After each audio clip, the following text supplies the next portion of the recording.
नमस्कार, मैं हूं आपके साथ डॉक्टर कृष्ण के प्रसाद। हमारे चैनल द न्यूज़ एरेटर के प्यारे और सम्मानित दर्शकों, आज के समाचारों में कुछ चुनी हुई खबरें हैं आपके लिए ख़ास, जिन्हें सुनकर देखकर मन में उन्माद पैदा ना हो, सद्भाव बढ़े, घटनाएं कुछ बेहतर करने के लिए उत्साहित करें। आज है 30 सितंबर सोमवार सन 2024, विक्रमी संवत 2081 के अंतर्गत आज है आश्विन मास के कृष्ण पक्ष की त्रयोदशी तथा आंशिक चतुर्दशी तिथि। आज के समाचारों में खास है, विगत 25 सितंबर 2024 बुधवार को ऑल असम स्टूडेंट्स यूनियन के प्रतिनिधियों के साथ बैठक के बाद मुख्यमंत्री हिमंत बिस्वा शर्मा ने असम समझौते के अनुच्छेद 6 के बारे में न्यायमूर्ति विप्लव शर्मा समिति की सिफारिशों को अमल में लाने का काम शुरू कर दिया है।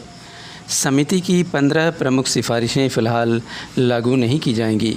मुख्यमंत्री ने कहा कि इन्हें लागू करने के लिए संवैधानिक संशोधन की आवश्यकता होगी। हम इस विषय को केंद्र के साथ साझा मंच पर उठाएंगे। असम अकॉर्ड 1985 के अनुच्छेद 6 में असमिया शब्द को 3 प्रकार से परिभाषित किया गया है। पहला, जिन्हें आमतौर पर असमिया कहा जाता है। दूसरा, असम के स्वदेशी आदिवासी या जातीय समूह। और तीसरा, 1 जनवरी 1951 को या उससे पहले असम में जिनका निवास रहा हो। Regarding implementation of Assam Students Union, regarding implementation of Clause 6 of Assam Accord, Government of India has constituted a committee under the chairmanship of retired Justice Biplab Sharma. Committee has submitted report in 2020. Today we have analyzed what are the recommendations which can be exclusively implemented by the state government, and we have decided to go ahead with the implementation of those subjects which are completely under the state government.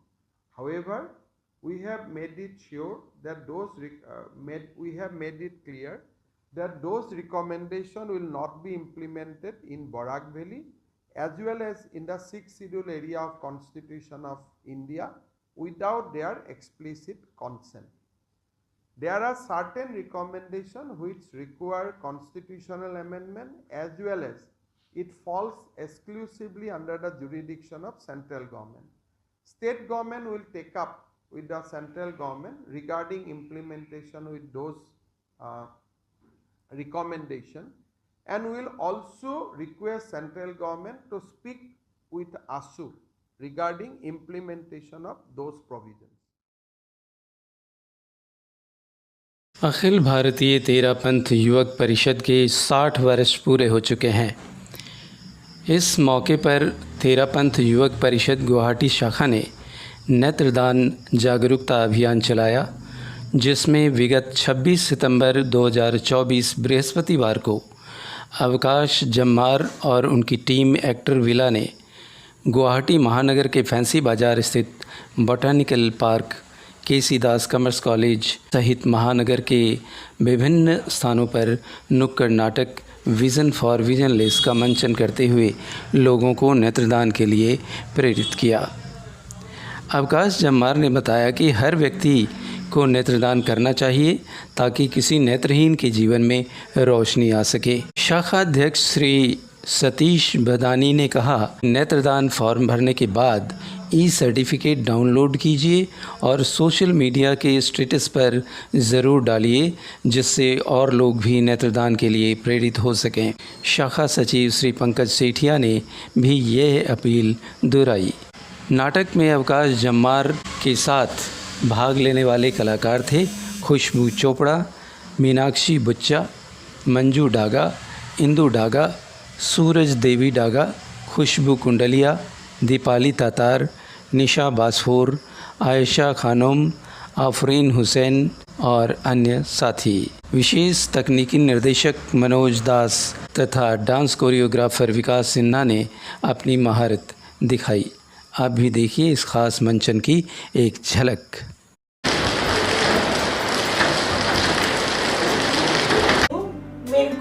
मेरा अंतिम समय आ गया है।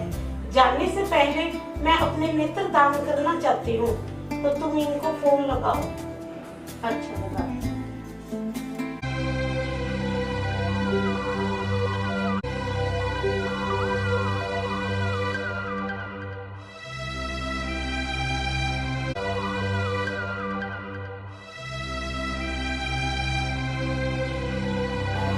Doctor साहब, मुझे तो सब कुछ सब क्या मुझे दिखाई देगा?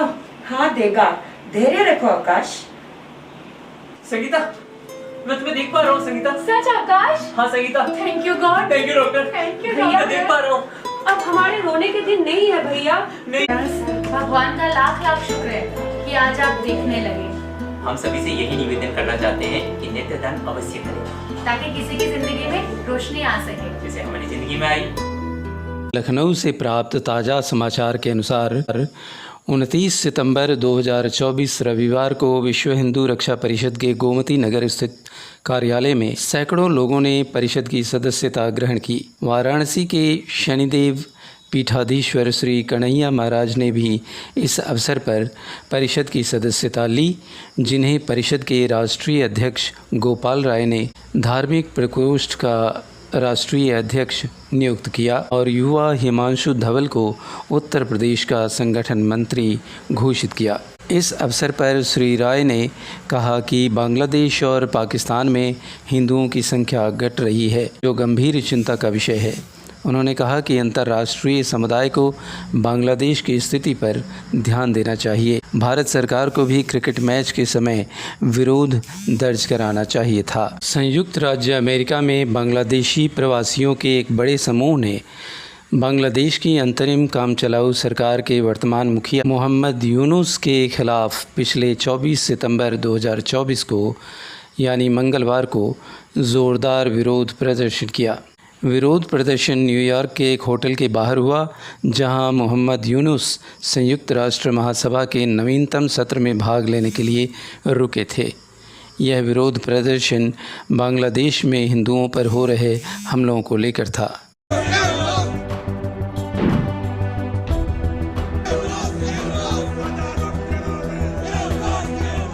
और अब अंत में बिहार के मुजफ्फरपुर ज़िले और आसपास के इलाकों में भारी बारिश और बाढ़ से जनजीवन प्रभावित हुआ है। करीब 42,000 घर भीषण बाढ़ की चपेट में हैं। हज़ारों लोग विस्थापित हो चुके हैं। बुनियादी ढांचे तथा कृषि भूमि को भारी नुकसान पहुंचा है। उत्तरी बिहार और नेपाल में नदियों के जल ग्रहण क्षेत्रों में भारी बारिश के परिणाम स्वरूप कोसी और गंडक बैराज से काफ़ी मात्रा में पानी छोड़ा गया है, जिससे हमेशा की तरह बिहार में बाढ़ की स्थिति भयावह बनी हुई है। दूसरी तरफ काठमांडू के आसपास के पूरे इलाके जलमग्न हो चुके हैं। राजधानी से होकर बहने वाली नदियों में अचानक आई बाढ़ ने इसे नेपाल के बाकी हिस्सों से जोड़ने वाले राजमार्गों को भारी नुकसान पहुंचाया है। प्यारे और सम्मानित दर्शकों, आज के लिए बस इतना ही। डॉक्टर कृष्ण के प्रसाद आपसे फिर मिलेंगे नए समाचारों के साथ। आपसे निवेदन है कि आप हमारा साथ निरंतर बनाए रखें, हमें सब्सक्राइब करके, हमें लाइक करके, बेल बटन को दबाकर। हमारा वादा है हम आपके लिए अपने सामर्थ्य के अनुसार समाचारों की प्रस्तुति पर पूरी मेहनत करते रहेंगे। आप बने रहिए द न्यूज़ एरेटर के साथ। अभी के लिए आपसे विदा लेते हैं। जय हिंद, जय भारत।